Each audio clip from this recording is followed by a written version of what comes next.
రెడ్డి గారు అని. సో మీరేం చెప్పదలుచుకున్నారు? అందరికీ గుడ్ ఈవినింగ్ అండి. ఈరోజు నిజంగా రాష్ట్రంలో అనేక రకాలైనటువంటి సమస్యలు ఉన్నాయి, ఇందాక మీరు గుర్తు చేసినట్టు. కానీ ఒక పార్టీ మీద ఇంకొక పార్టీ దుమ్మెత్తి పోస్తే వాళ్ళు 2 చేస్తే మేము 10 చేయాలి అనే రకంగా ఈరోజు రాష్ట్రంలో ఉన్నటువంటి పరిస్థితి కనపడతా ఉంది. వాస్తవానికి రాష్ట్రంలో పరిస్థితులు చాలా అగమ్య గోచరంగా తయారయ్యాయని చెప్పడానికి ఎటువంటి సందేహం అవసరం లేదు. ఇందాక అన్నగారు గుర్తు చేస్తూ చెప్పారు, మేము కూడా ఉస్మానియా యూనివర్సిటీ ఉద్యమకారులుగా 2008-9 నుంచి ఉద్యమాలు చేసి తెలంగాణ రాష్ట్రం కోసం అనేక రకాలైనటువంటి అక్రమ కేసులు ఎదుర్కొని జైళ్ళకు పోయి లాఠీ దెబ్బలు తిని బాష్పవాయు గోళాలు ప్రయోగించిన అదరకుండా బెదరకుండా నిలబడి మేము రాష్ట్రం కోసం పోరాటం చేసినటువంటి వ్యక్తులు. ఈరోజు అలాంటి అంటే ఉస్మానియా యూనివర్సిటీకి 100 సంవత్సరాల పైచిలుకు చరిత్ర ఉంది.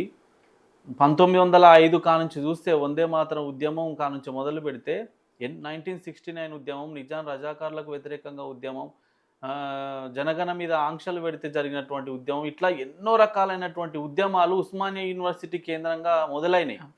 కానీ అట్లాంటి ఒక కేంద్ర బిందువు అయినటువంటి పోరుగడ్డలో ఈరోజు ఆంక్షలు విధించడం ఏదైతుందో దీన్ని భారతీయ జనతా పార్టీ తరఫున తీవ్రంగా ఖండిస్తున్నాం. ఎందుకంటే ఈరోజు సర్క్యులర్ నెంబర్ 155/132/2025 అని చెప్పేసి ఉస్మానియా యూనివర్సిటీ రిజిస్ట్రారు, వీసీ, తర్వాత రాష్ట్రంలోని పెద్దలు కలిసి ఒక సర్క్యులర్ జారీ చేసి దాంట్లో 5 రకాల పాయింట్లు పెట్టింది మేడం. ఎంత విచిత్రంగా ఉందంటే ఒకసారి చెప్తాం. ట్రెస్ పాసింగ్ అంట. ఇప్పుడు ఉస్మానియా యూనివర్సిటీ అనేది వేలాది మందిని, లక్షలాది మందిని విద్యార్థులను ఉద్యోగులుగా తయారు చేసినటువంటిది, లేకపోతే రాజకీయ నాయకులుగా తయారు చేసినటువంటి ఒక జన్మస్థలం అది. అలాంటి జన్మస్థలాన్ని పట్టుకొని, పోరుగడ్డను పట్టుకొని వీళ్ళు పెట్టినటువంటి భాష ఎట్లా ఉందో వీళ్ళు చూడండి. ట్రెస్ పాసింగ్ అని ఒకటి పెట్టిరు, తర్వాత స్టేజింగ్ ఆఫ్ ధర్నాస్ ప్రొహిబిషన్ అని పెట్టిరు, రైజింగ్ స్లోగన్స్ కూడా వాళ్ళకి ఇబ్బందేనంట. పాయింట్ వాళ్ళు ఇచ్చినటువంటి సర్క్యులర్ లో పెట్టింది. ప్రివెంటివ్ ఆఫ్ అడ్మినిస్ట్రేటివ్ స్టాఫ్, తర్వాత using unparliamentary and filthy language అంట. ఉస్మానియా యూనివర్సిటీ ఎందుకు ఈ రకంగా మీరు ఆంక్షలు పెట్టిరో ఒకసారి ఆలోచన చేయండి. ఈ ఉస్మానియా యూనివర్సిటీలోనే తెలంగాణ ఉద్యమం నిలువెత్తిన ఉన్నప్పుడు, ఉవ్వెత్తున ఉద్యమం నడిచేటువంటి క్రమంలో, ఉద్యమ ఆకాంక్షను తెలిపేటువంటి క్రమంలో మేము అందరం జై తెలంగాణ అనే స్లోగన్లు ఇస్తేనే కదా ఈరోజు తెలంగాణ వచ్చింది. మీరు ఏ రకంగా మీరు స్లోగన్స్ ఇవ్వకూడదు, రైజింగ్ స్లోగన్స్ ప్రొహిబిటెడ్ అని ఎట్లా పెడతారు మీరు ఉస్మానియా యూనివర్సిటీలో? ఈరోజు ఉస్మానియా యూనివర్సిటీ ఆర్ట్స్ కళాశాల వేదిక కదా ఈరోజు ధర్నాలు చేస్తే తెలంగాణ రాష్ట్రం వచ్చింది. ఉస్మానియా యూనివర్సిటీ కేంద్రంగా శివయాత్రలు చేస్తే కదా ఈరోజు తెలంగాణ రాష్ట్రం ఏర్పాటైంది. ఉస్మానియా యూనివర్సిటీ కేంద్రంగా ర్యాలీలు, రాస్తారోకోలు, ధర్నాలు ఇవన్నీ చేస్తే కదా రాష్ట్రం ఏర్పాటైంది. ఇట్లాంటి ఉస్మానియా యూనివర్సిటీలో మీరు ఆంక్షలు పెట్టి ఈరోజు విద్యార్థుల నోళ్లు మూపియాలని, విద్యార్థి సంఘాల నాయకులను అక్రమంగా అరెస్టు చేస్తున్నారు. ఈరోజు ఉదయం మీ టీవీ ఛానల్ కూడా వచ్చింది మేడం, నేను కూడా అక్కడ ఉన్న ఉస్మానియా యూనివర్సిటీలో. ఎంత ఘోరం అంటే విద్యార్థులు ఆంక్షలను ఎత్తివేయాలని చెప్పేసి నిరసన తెలపడానికి వస్తే కూడా వాళ్ళని అక్రమంగా DCM వ్యాన్లు పెట్టి బర్లను కొట్టినట్టు ఈరోజు తీసుకుపోయి ఈడ్చుకెళ్ళి వ్యాన్లలో పడేస్తూ ఉన్నారు. ఎంతటి ఘోరం ఇది! యూనివర్సిటీ అనేది ఒక ప్లాట్ఫామ్, దేనికి? స్వేచ్ఛగా వాళ్ళ యొక్క భావ ప్రకటన స్వేచ్ఛ ఉంటుంది, భావాలను వ్యక్తీకరించడానికి, స్వాతంత్రంగా మాట్లాడడానికి. అక్కడి నుంచే కదా మేడం లీడర్షిప్ క్రియేట్ అయ్యేది, అక్కడి నుంచే కదా లీడర్లు తయారయ్యేది, అక్కడి నుంచే కదా ప్రభుత్వం చేస్తున్నటువంటి ఏవైతే తప్పులు ఉన్నాయో మాట్లాడేటువంటి అవకాశం దొరికేది. అట్లాంటి వేదికను పట్టుకొని ఈరోజు వీళ్ళు కావాలని ఆంక్షలు పెట్టి విద్యార్థి నాయకుల యొక్క గొంతు నొక్కాలనేటువంటి ప్రయత్నం చేస్తున్నారు.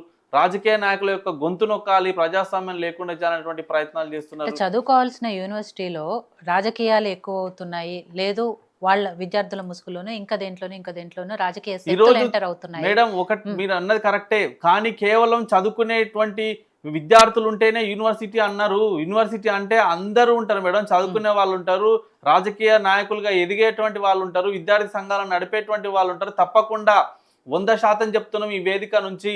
ముఖ్యమంత్రి గారు మీకు గుర్తుందో లేదో నేను గుర్తు చేస్తున్నా, తెలంగాణ ఉద్యమ సమయంలో మీరు గుర్తు పెట్టుకోండి ఒక విషయం, నేను కూడా ప్రత్యక్ష సాక్షిని. ఆ రోజు ఇట్లనే ఉస్మానియా యూనివర్సిటీలోకి రాజకీయ నాయకులు ఎవరు రానియకుండా అప్పటి వీసీ ఆంక్షలు విధించి ఉద్యమాన్ని నడవకుండా చేయాలని హాస్టళ్లలో నీళ్లు బంద్ చేసి కరెంటు బంద్ చేసి పిల్లలకు ఫుడ్ పెట్టకుండా విద్యార్థులను బయటికి రానియకుండా చేస్తున్నటువంటి క్రమంలో ఏం జరుగుతుందో చూడాలని అప్పుడు నువ్వు జడ్పీటీసో ఎమ్మెల్యేగానో ఉన్నటువంటి వ్యక్తివి ఉస్మానియా యూనివర్సిటీకి రావడానికి నేను వస్తున్నా అని సవాల్ విసిరినావు.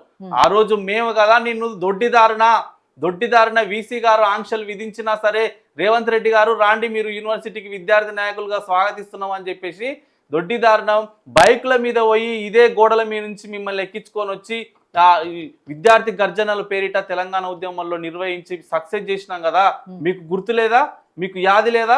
నాకు గుర్తుంది. నేను చెప్తున్న తెలంగాణ ఉద్యమకారుడుగా ఈరోజు చాలా మంది మిత్రులు ఉద్యమకారులు ఆ ఫోటోలను షేర్ చేస్తున్నారు. రేవంత్ రెడ్డి గారు టీషర్ట్ వేసుకొని యూనివర్సిటీకి ఎట్లొచ్చిండు, అప్పుడు మరి ఆంక్షలు ఎట్లున్నాయి, ఆంక్షలు ఉంటే ఎందుకు వచ్చిండు, ఈరోజు సీఎం అయిండు కదా, మరి ఆ రోజు ఆంక్షల గురించి మాట్లాడి ఇవన్నీ కూడా ఏందనంటే కావాలని ఒకటి ఇప్పటికే గత 15 నెలల నుంచి ఈ ప్రభుత్వం ఫెయిల్ అయిపోయింది. ఇచ్చిన హామీలన్నీ కూడా అటకెక్కిపోయినాయి కాబట్టి వాటి మీద మాట్లాడతారు, విద్యార్థి నాయకులు మాట్లాడతారు. అక్కడ యూనివర్సిటీలో మైకులు దొరికితే వాస్తవ పరిస్థితులు బయటికి తెలుస్తాయని చెప్పేసి ఈరోజు గొంతు నొక్కాలనేటువంటి ప్రయత్నం చేస్తున్నారు ఒకటి. ఇక రెండోది, ఈరోజు అబద్ధాల మీద మేము ప్రభుత్వాన్ని నడపడం, దోచుకునే దాని మీద మేము ప్రభుత్వాన్ని నడపడం లేదు, మంత్రులను సస్పెండ్ చేస్తే మేము హీరోలమని అనుకుంటున్నారా, లేకపోతే గత ప్రభుత్వంలో ఉన్నటువంటి వ్యక్తులను పాపాల భైరవుడు, చిట్టా విప్పుతాం, అవినీతి బకాసురులు అని ఏదేదో మాటలు మాట్లాడు. ఈ అన్నిటికీ ఒకటే సమాధానము. ఈరోజు 15 నెలల్లో మీరిచ్చిన 6 గ్యారంటీలు ప్లస్ 420 హామీలు ఇవన్నీ కూడా ఎక్కడ పోయినాయండి? ఒకసారి ఆలోచన చేయండి. మరి మీరు అబద్ధాల హామీలు ఇచ్చిన ఈరోజు ప్రభుత్వాన్ని నడుపుతున్నారు కదా, ఏ రకంగా అంటారు మీరు మేము అబద్ధాలు ఇవ్వలేదు, మేము మోసాలు చేయలేదు, చెప్పిందే చేస్తాం, మేము సత్యవంతులం, మేము సత్యహరిశ్చంద్రునికి అన్నదమ్ములం మేము అని ఏ రకంగా మాట్లాడతారు మీరు? మీరు ఇచ్చిందే 420 హామీలలో 6 గ్యారంటీలలో అసలే అమలైతే లేవు కదా, మీరు ఏ రకంగా మాట్లాడతారు? మేము సత్యమైనటువంటి పరిపాలన చేస్తున్నాము, అబద్ధాలతో చేస్తలేమని ఒకటి. రెండోది, గతంలో కొందరు పెద్ద మనుషులు, ప్రభుత్వంలో ఉన్నటువంటి పెద్ద మనుషులు ఏం చెప్పారు? గత ప్రభుత్వంలో లక్షల కోట్ల అవినీతి జరిగిందని చెప్పేసి మాట్లాడుతూ మీడియా ముందల వచ్చే దీపావళికి పెద్ద పెద్ద టపాసులు బెల్తాయి చూడమని చెప్పారు. తర్వాత ఇంకో పండుగ వచ్చినప్పుడు ఇంకో పేరిట చెప్పి అవినీతి చిట్టా విప్తాం, వీళ్ళందరినీ శ్రీకృష్ణ జన్మస్థలానికి పంపిస్తాం అని చెప్పేసి పెద్ద పెద్ద భారీ డైలాగులు కొట్టింది. ఎక్కడ పోయింది దీపావళి? దీపావళి ఎటు పోయింది? పెద్ద పెద్ద టపాకాయలు ఎటు పోయినాయి? ఏడ వేలలేదే, తుస్సుమని పోయినాయా?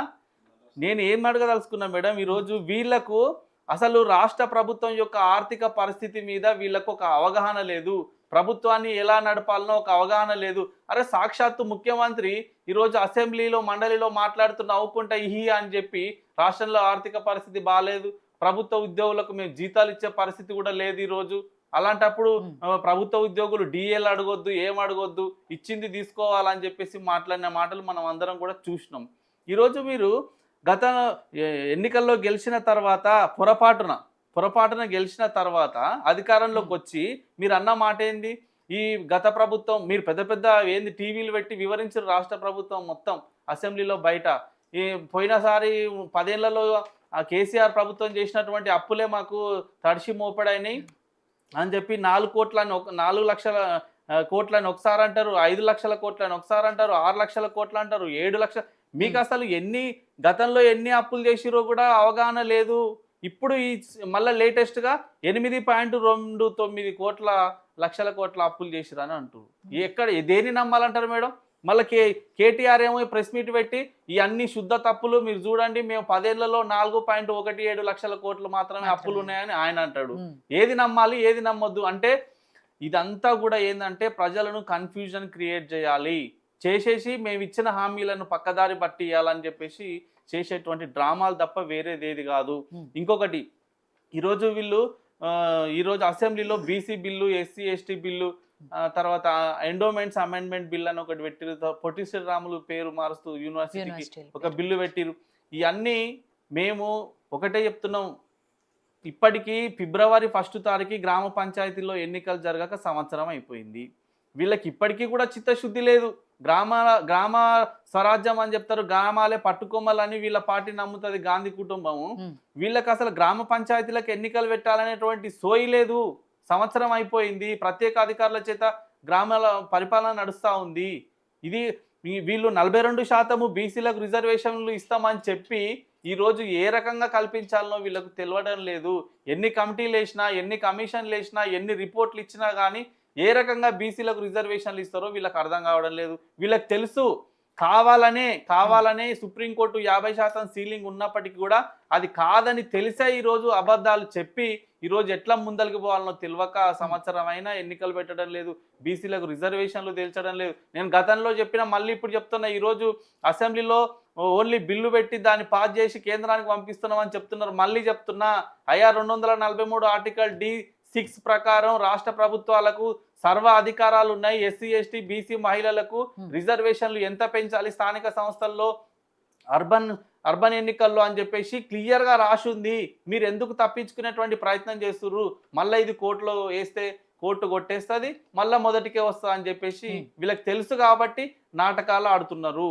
కాబట్టి ప్రభుత్వం ఇప్పటికైనా ఈ ప్రేలాపనలు చేసేటువంటి మాటలు మాట్లాడడం, ప్రజలను పక్కదోవ పట్టించేటువంటి మాటలు మాట్లాడడం, అవతల మీద గట్టిగా మాట్లాడి అరిసి లేకపోతే దుర్భాషలాడి మాట్లాడితే ప్రజలందరూ విజిల్లు కొడతారు, సప్పట్లు కొడతారు అని అనుకుంటారు. కానీ భారతీయ జనతా పార్టీ సోయితోనుంది, తప్పకుండా మీ యొక్క కార్యక్రమాలన్నీ గమనిస్తుంది. మీరు ప్రజలకు ఇచ్చినటువంటి హామీలు ఎక్కడ పోయినాయి అని ప్రతిసారి అడుగుతున్నాము. మీకు ఒకవేళ చేత కాకపోతే దిగుపమ్మని కూడా చెప్తున్నాం ఈ సందర్భంగా. శ్రవణ్ గారు, ఇక్కడ ముఖ్యమంత్రి గారు మాట్లాడుతున్నవి అండ్ ఆయన ఏదైతే మాట్లాడుతారో దానికి కౌంటర్గా బీఆర్ఎస్ నాయకులు మాట్లాడుతున్నవి ఇవన్నీ కూడా చూస్తూనే ఉన్నారు.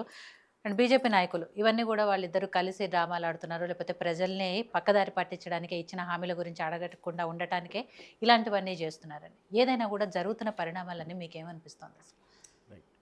ఖచ్చితంగా అండి, జర్నలిస్టులను అరెస్ట్ చేయడాన్ని నేను మొదటి నుంచి కూడా ఖండిస్తున్నాను.